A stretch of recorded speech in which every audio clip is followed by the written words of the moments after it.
আসসালামু আলাইকুম। সবাইকে এসেছি ফিজিক্সের ওয়ান শট ক্লাসে স্বাগতম।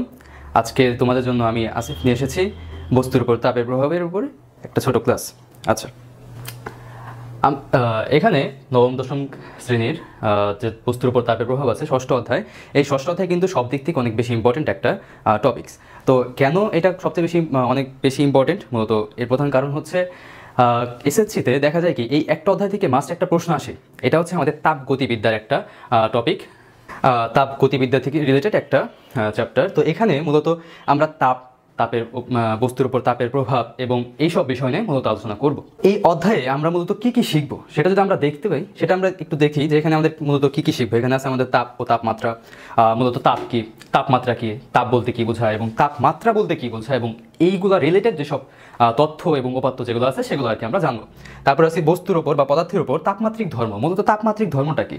তাপমাত্রিক ধর্ম হচ্ছে কোনো বস্তুর উপর তুমি যখন তাপ প্রয়োগ করতেছো বা সেখান থেকে যখন তাপটা বের করে নিচ্ছ, তখন মূলত এই বস্তুটা কীরকম আচরণ করতেছে, সেটা কি আমাদের বৃদ্ধি পাবে নাকি কমবে নাকি অন্য কোনো আচরণ সেটা প্রদর্শন করবে সেটা। তারপর হচ্ছে পদার্থের উপর তাপীয় প্রসারণ। এখন আমি যেটা বললাম আর কি, পদার্থের উপর তুমি যখন তাপ দিচ্ছ বা তাপ যখন হ্রাস করছো, তখন সেটা কি হইতে পারে, হয় আমাদের সেটা তাপমাত্রা বৃদ্ধি, মানে তাপমাত্রা বৃদ্ধি পাওয়ার ফলে সে হয়তো বা এক্সপ্যান্ড বা হচ্ছে সে হয়তো বা প্রসারিত হবে, অথবা সে হয়তো বা সংকুচিত হইতে পারে। তারপর হচ্ছে তরল পদার্থের উপর প্রসারণ, কঠিন পদার্থের উপর প্রসারণ এবং গ্যাসীয় পদার্থের উপর প্রসারণ। তো সবগুলোর ক্ষেত্রে কিন্তু আমাদের প্রসারণটা লক্ষ্য করা যায়, যেটা তাপ প্রদান করার ফলে হয়ে থাকে। তারপর হচ্ছে পদার্থের অবস্থার পরিবর্তনের উপর তাপীয় প্রভাব। তো মূলত হচ্ছে এই যে আমাদের হচ্ছে বস্তুগুলো আছে, এই বস্তুগুলো মূলত কয়টা অবস্থানে থাকে, যেমন কঠিন অবস্থায় থাকতেছে, তরল অবস্থায় থাকতেছে এবং গ্যাসীয় অবস্থায় থাকতেছে। তো এই কঠিন, তরল এবং গ্যাসীয় অবস্থায় এগুলো আছে তাপের কীরকম প্রভাবটা হচ্ছে এবং এগুলো কীভাবে হচ্ছে অ্যাকচুয়ালি আচরণ করতেছে সেটা আমরা জানবো। এরপর আছে হচ্ছে তাপ ধারণ ক্ষমতা ও আপেক্ষিক তাপ। আমরা মূলত তাপ ধারণ ক্ষমতা বলতে কি বুঝি এবং আপেক্ষিক তাপ বলতে কি বুঝি সেটা আমরা জানবো। তারপরে হচ্ছে গলনাঙ্ক ও স্ফুটনাঙ্কের উপর তাপের প্রভাব। তো এই গলনাঙ্ক কি, স্ফুটনাঙ্ক কি, এইসব বিষয় আমরা এই অধ্যায় থেকে এবং এই ক্লাস থেকে জানতে পারবো ইনশাল্লাহ। তাহলে ফার্স্টে আমরা যেই জিনিসটাতে আসবো সেটা হচ্ছে তাপ। তাপ কি আমরা যদি আসি, এখানে আমরা দেখতে পাচ্ছি যে তাপ এক প্রকার শক্তি। এটি শক্তির এমন একটা রূপ যা আমাদের ঠান্ডা বা গরমের অনুভূতি জায়গায় তাপ উষ্ণতার বস্তু থেকে শীতলতর বস্তুর দিকে প্রবাহিত হয়। তো যেটা কি বললাম, তাপ হচ্ছে এক প্রকার শক্তি। এটা কি জাস্ট এক প্রকার শক্তি। এটা কি হয়, মানে গরম বা উত্তপ্ত স্থান থেকে ঠান্ডা স্থানে আমাদের সেটা প্রসারিত বা সেটা চলাচল করে। আচ্ছা, এখানে আমাদের সংজ্ঞাটা দেওয়া আছে। তো সংজ্ঞাটা কি, যে তাপ এক প্রকার শক্তি যা সর্বদা প্রবাহের উপরে থাকে। অন্য কথায় উষ্ণতার পার্থক্যের জন্য যে শক্তি এক বস্তু থেকে অন্য বস্তুতে প্রবাহিত হয় তাকে কি বলা হয়? তাকে বলা হয় তাপ। আচ্ছা, এখন তাপের একক। তাপের এককটা কি? মূলত হচ্ছে তাপটাকে তাপ এসআই পদ্ধতিতে তাপের একক কি? এসআই পদ্ধতিতে তাপের একক হচ্ছে জুল। এটা আরেকবার আর কি। আচ্ছা, তাপের একক আমরা মূলত তাপকে কোন একক দ্বারা প্রকাশ করি সেটাই কি হচ্ছে তাপের একক। ঠিক আছে। আচ্ছা, এখন আসি আমাদের হচ্ছে তাপের একক। তো মূলত হচ্ছে তাপের একক কি? এসআই পদ্ধতিতে তাপের একক হচ্ছে জুল। ঠিক আছে, এটা মাঝে মনে রাখতে হবে। এটা হচ্ছে আমাদের এমসিকিউতে দরকার। ঠিক আছে।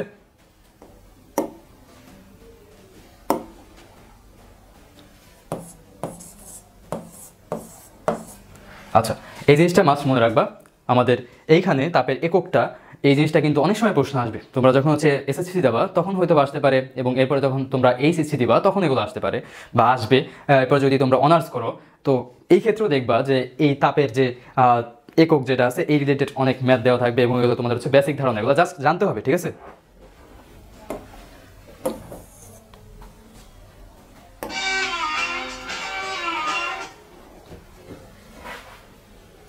আচ্ছা, এখানে তাপের একক থেকে আমরা কিভাবে ক্যালোরিতে নিতে পারি, অর্থাৎ তাপের একক জুল। এই জুল থেকে আমরা ক্যালোরিতে রূপান্তরিত করার যে এটা আছে সেটা আমরা দেখতে পারতেছি, যে এখানে জুল, 1 জুল সমান 0.24 ক্যালোরি এবং 1 ক্যালোরি সমান 4.184 জুল।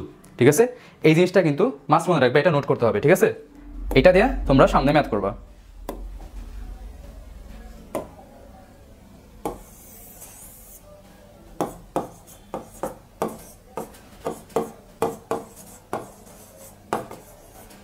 ঠিক আছে, এই জিনিসটা এমসিকিউ প্লাস ম্যাথ দুইটার জন্য খুব ইম্পর্টেন্ট। আচ্ছা, এখন আসি আমাদের হচ্ছে তাপমাত্রা। তাপমাত্রা কি? কোনো পদার্থের একটি অবস্থা যা আসলে যাচাই করে কোনো বস্তু অন্য বস্তুর সংস্পর্শে আসলে তাপ দিবে না তাপ গ্রহণ করবে। তাপমাত্রা মূলত দুই বা ততোধিক বস্তুর মধ্যে তাপীয় সাম্যাবস্থা বা সাম্যাবস্থা সৃষ্টি করে, ঠিক আছে। এখন তুমি জাস্ট ইমাজিন করো যে দুইটা লোহা আছে, একটা লোহার ভিতরে আমাদের কি যে তাপমাত্রা বেশি এবং একটা আমাদের কম। তো বা আমরা একটু অন্যভাবেই করতে পারি যে দুইটা লোহার ভিতরে হচ্ছে কোনটা থেকে কোনটায় হচ্ছে আমাদের তাপ যাবে বা কোনটা কেন যাবে। তো এটা মূলত নির্ধারণ করে কি যে তাপমাত্রা, ঠিক আছে। যেটা মধ্যে আমাদের তাপমাত্রা বেশি সেখান থেকে আমাদের তাপটা কম তাপমাত্রার যেই বস্তুটা আছে বা যে লোহাটা আছে সেইখানে যাবে, ঠিক আছে। আমি মনে হয় ক্লিয়ার ইনশাল্লাহ। আচ্ছা, এরপরে আসি হচ্ছে এটা সংজ্ঞা, জাস্ট নর্মাল সংজ্ঞা যেটা আছে, তাপমাত্রা হচ্ছে কোনো বস্তুর এমন এক তাপীয় অবস্থা যা নির্ধারণ করে ওই বস্তুর অন্য বস্তুটিতে তাপের সংস্পর্শে এলে বস্তুটি তাপ হারাবে না গ্রহণ করবে। জাস্ট নর্মাল কথাবার্তা যে মূলত হচ্ছে এটা কি, এটা হচ্ছে আমাদের যে আরেক কথায় বলতে গেলে এরকম যে তাপের ফলে যেই ধর্মটা পরিবর্তন হয় সেটা হচ্ছে কি আমাদের তাপমাত্রা।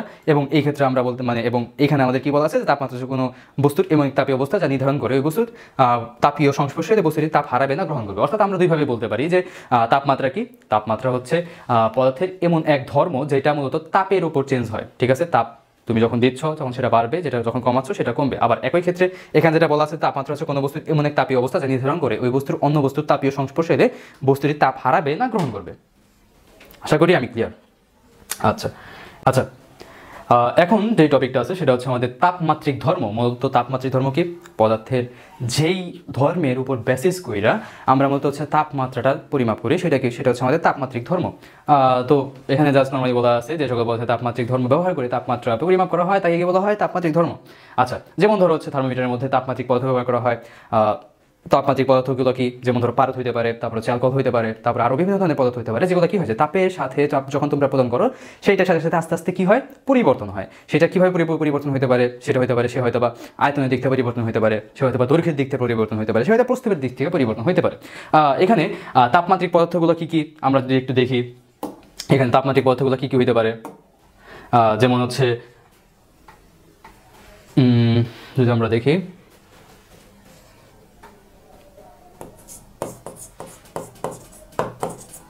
পারদ হইতে পারে, তারপর হচ্ছে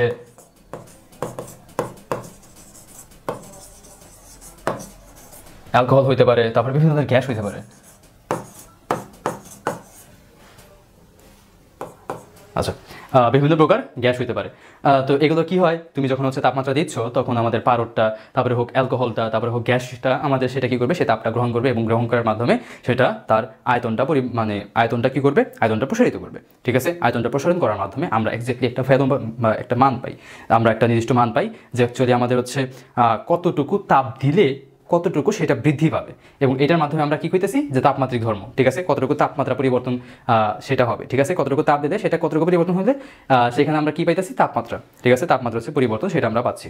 এই জিনিসটা তো আগেই বলছি। এখন আসে আমাদের হচ্ছে তাপমাত্রার স্কেল।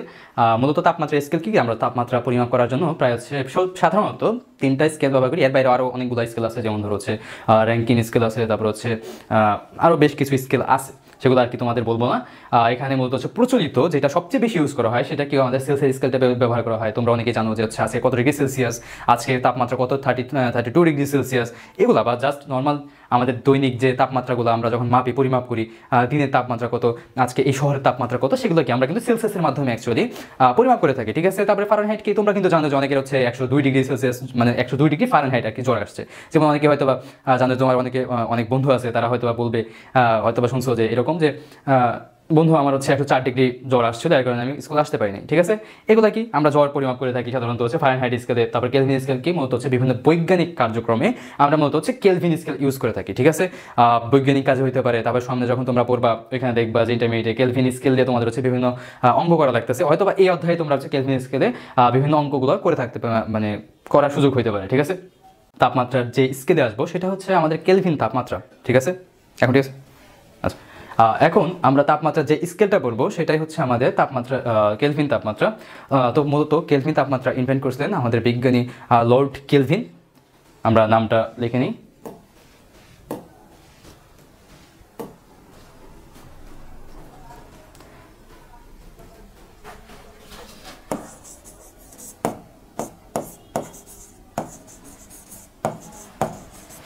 আচ্ছা, এখন আমি অলরেডি তোমাদের কিন্তু একবার বলছি যে মূলত হচ্ছে কেলভিন তাপমাত্রা আমাদের কোথায় কোথায় ইউজ করা হয়, কোথায় কোথায় ব্যবহার করা হয়, যে বিভিন্ন হচ্ছে বৈজ্ঞানিক কাজে ব্যবহার করা হতে পারে। তারপরে হচ্ছে আরও কোথায় ব্যবহার করা হয়, যেমন হচ্ছে বিভিন্ন ক্যালকুলেশনে ব্যবহার করা হয়। তোমরা বিভিন্ন ম্যাথে করবা, যেমন ভবিষ্যতে যখন ইন্টারমিডিয়েটে যখন যাবা তখন ম্যাথ করবা। তারপর হচ্ছে এই অধ্যায়েও বেশ কিছু ম্যাথ তোমরা পাবা, যেখানে আমাদের কেলভিন তাপমাত্রা নিয়ে মূলত আলোচনা করা হবে। তো এটা নিয়ে আমরা আরও একটু পরে আসতেছি, বিশদ আলোচনা হবে। এখন জাস্ট নর্মাল এখানে কিছু বলা আছে যে কেলভিন কি, যে পানির তড়িৎ বিন্দু তাপমাত্রার 222 ভাগকে 1 কেলভিন বলে। তোমাদের যদি কখনো হচ্ছে কত প্রশ্ন আসে যে কেলভিন তাপমাত্রা বা হচ্ছে 1 কেলভিন কত, বা 1 কেলভিন তাপমাত্রা বলতে কি বুঝো, জাস্ট বলে দিবা যে পানির তড়িৎ বিন্দু তাপমাত্রা 222 ভাগকে 1 কেলভিন বলে। এখন প্রশ্ন আসতে পারে যে পানির তড়িৎ বিন্দু কি? দেখো, পানির এমন একটা অবস্থা আছে যেই অবস্থায় কি হয়, যে পানিটা কঠিন, তরল এবং বায়বীয় তিনটা অবস্থানই থাকে। যেই তাপমাত্রায় তারা একই সাথে 3 অবস্থায় থাকে তাকে বলা হয় পানির তড়িৎ বিন্দু। তড়িৎ বিন্দু কত? পানির তড়িৎ বিন্দু হচ্ছে 273 কেলভিন। ঠিক আছে, পানির তড়িৎ বিন্দু কি? 273 কেলভিন।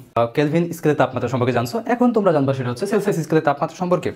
তোমরা তো সেলসিয়াস স্কেলটা আমাদের মূলত কোথায় ইউজ করা হয় সেটা কিন্তু আমরা অলরেডি বলছি, যে আমাদের দৈনন্দিন জীবনে কিন্তু আমরা মূলত সেলসিয়াস স্কেলটা অনেক বেশি ব্যবহার করে থাকি। যেমন হচ্ছে আমাদের দিনের তাপমাত্রা, কোনো মানে জায়গার তাপমাত্রা, কোন তাপমাত্রা কোথায় হচ্ছে, কত তাপমাত্রা কতটুকু, সেই জিনিসটা যদি আমরা জানতে চাই তাহলে আমরা মূলত হচ্ছে সেলসিয়াস স্কেলের তাপমাত্রা মূলত ইউজ করে থাকি। ঠিক আছে, আচ্ছা, আমরা কেলভিন স্কেল এবং সেলসিয়াস স্কেল সম্পর্কে খুবই মানে বেসিক যে ধারণা সেটা এখানটা নিয়েছি। এখন আমরা নিব হচ্ছে ফারেনহাইট স্কেল সম্পর্কে ধারণা। তো ফারেনহাইট স্কেল কি, যে জাস্ট আমরা মূলত বিভিন্ন কাজে, কিন্তু বিভিন্ন ক্লিনিক্যাল কাজে বা হচ্ছে বিভিন্ন মেডিকেল কাজে আমরা কি করি, ফারেনহাইট স্কেল ইউজ করে থাকি। যেমন মানুষের তাপমাত্রা, মানে গায়ের তাপমাত্রা মূলত কি দ্বারা প্রকাশ করে থাকি, আমরা ফারেনহাইট স্কেলে মূলত প্রকাশ করে থাকি।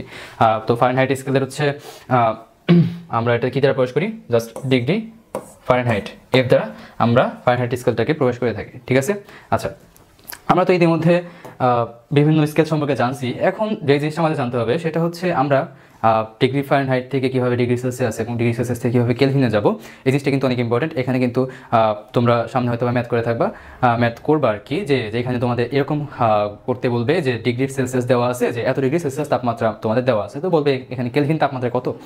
তারপরে এমন বলা থাকবে যে ডিগ্রি ফারেনহাইট দেওয়া আছে, তোমাকে ডিগ্রি সেলসিয়াস নিতে হবে। তো এগুলো কি আমাদের এখানে তোমাকে বলা দেওয়া থাকবে। ঠিক আছে, নেক্সটে হয়তো বা এই টাইপের ম্যাথগুলো করবা।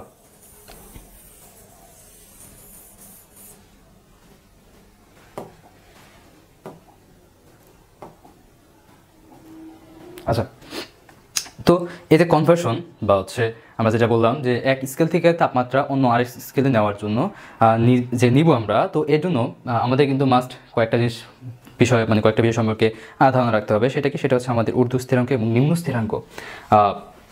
ঊর্ধ্ব স্থিরাঙ্ক যেমন, এখন আসি আমাদের এখানে ঊর্ধ্ব স্থিরাঙ্ক। তো মূলত ঊর্ধ্ব স্থিরাঙ্ক কি? ঊর্ধ্ব স্থিরাঙ্ক হচ্ছে যেই তাপমাত্রায় কোনো বস্তু বা কোনো মেটাল বা যে কোনো একটা বস্তু, যে কোনো কিছু আমরা কি হয় যে হচ্ছে ফুটতে শুরু করে বা সেটা বাষ্পে পরিণত হয়ে থাকে। যেমন এখানে পানির জন্য ঊর্ধ্ব স্থিরাঙ্ক সেটা কত? ঊর্ধ্ব স্থিরাঙ্ক হচ্ছে 100 ডিগ্রি সেলসিয়াস। ঠিক আছে, ঊর্ধ্ব স্থিরাঙ্ক কত? সেটা হচ্ছে 100 ডিগ্রি সেলসিয়াস। পানির জন্য ঊর্ধ্ব স্থিরাঙ্ক 100 ডিগ্রি সেলসিয়াস। এবং এর ক্ষেত্রে যদি আমরা দেখি যে নিম্ন স্থিরাঙ্ক কি, জাস্ট নর্মাল ওয়েতে যে চিন্তা করি,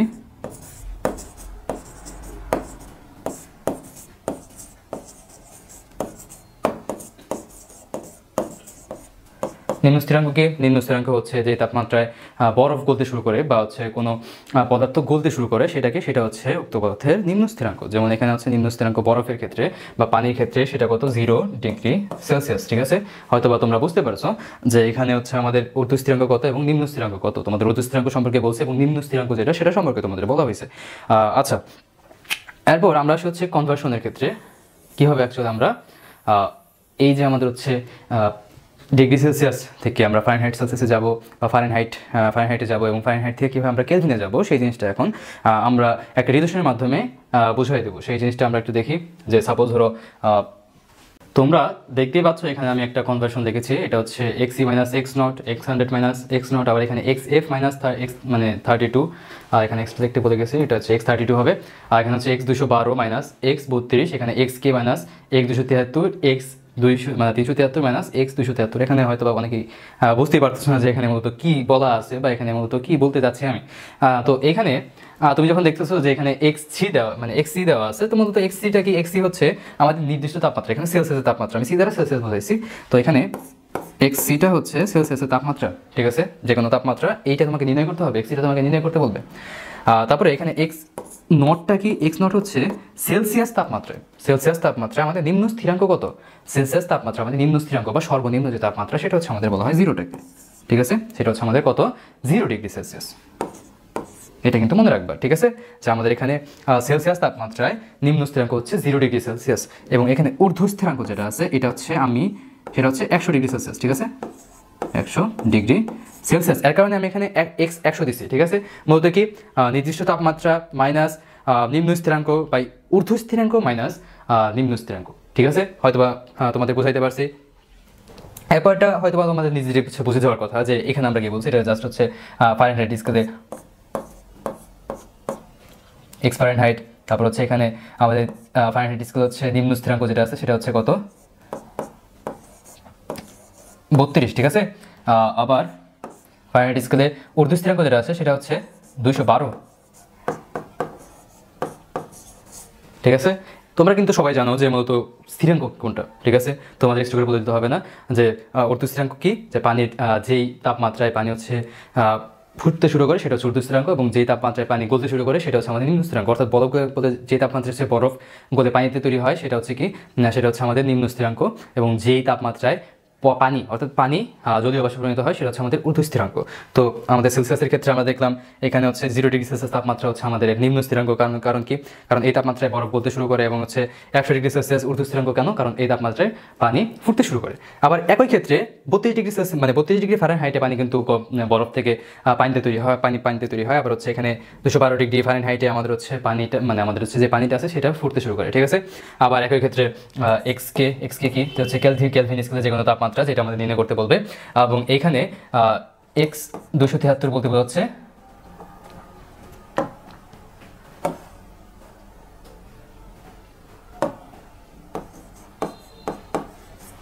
273 বলতে বোঝাচ্ছে এটা হচ্ছে ঊর্ধ্ব স্থিরাঙ্ক। ঠিক আছে, সরি নিম্ন স্থিরাঙ্ক,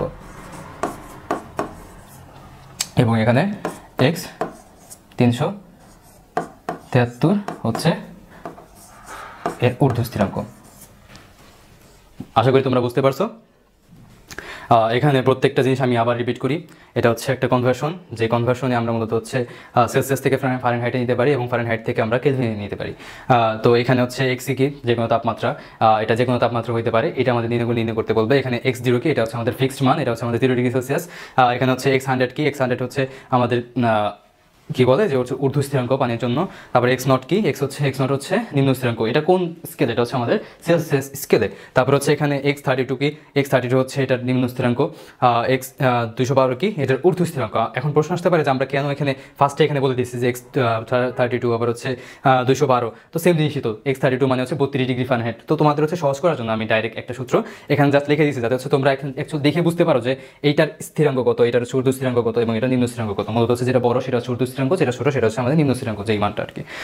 এবার হচ্ছে কেলভিন স্কেলেও ঠিক সেম, এখানে 273 ডিগ্রি সেলসিয়াস তাপমাত্রা, সরি 273 কেলভিন তাপমাত্রা। ঠিক আছে, এটা কিন্তু সেলসিয়াস হবে না, এটা কিন্তু 273 কেলভিন। 273 কেলভিনে কি হয়, আমাদের হচ্ছে বরফটা গলে পানিতে তৈরি হয়, এবং 373 কি, যেটা হচ্ছে পানিটা বাষ্পে পরিণত হয়।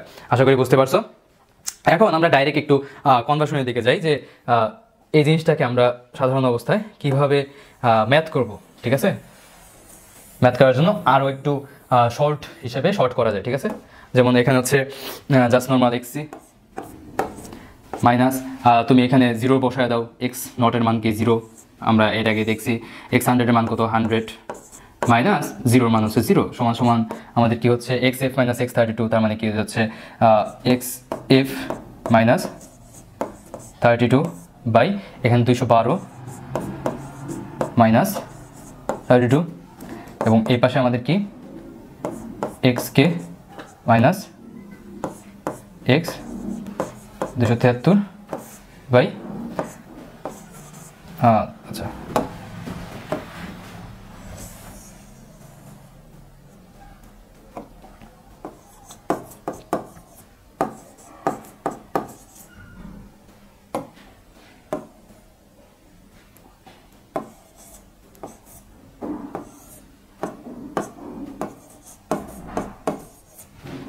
তো তুমি এক্সের জায়গায় তুমি ডাইরেক্ট সেলসিয়াস দিতে পারো। তো সেলসিয়াস থেকে যখন 0 বাদ যায় তখন কি থাকে, কোনো কিছু থেকে যখন 0 বাদ যায় তখন সেটা কি হয়, সেই জিনিসটা থেকে যায়, এবং এখানে 100 থাকে নিচে, এই পাশে আমাদের কত থাকতেছে জাস্ট এফ এক্স এফটাকে আমরা যদি ফারেনহাইট দেখতে লিখি তাহলে এখানে কি থাকবে জাস্ট এফ থাকবে -32, তার নিচে কত হয় আমাদের 180 সমান সমান এখানে হচ্ছে কেলভিন কে -273, তার নিচে আমাদের কত হবে 100। এখন জাস্ট নর্মালি নিচে হচ্ছে তুমি কাটাকাটি করে দাও, কাটাকাটি করলে আমরা যেই ভ্যালুটা পাই সেটা হচ্ছে c/5 is equals to f -32/9 is equals to k/,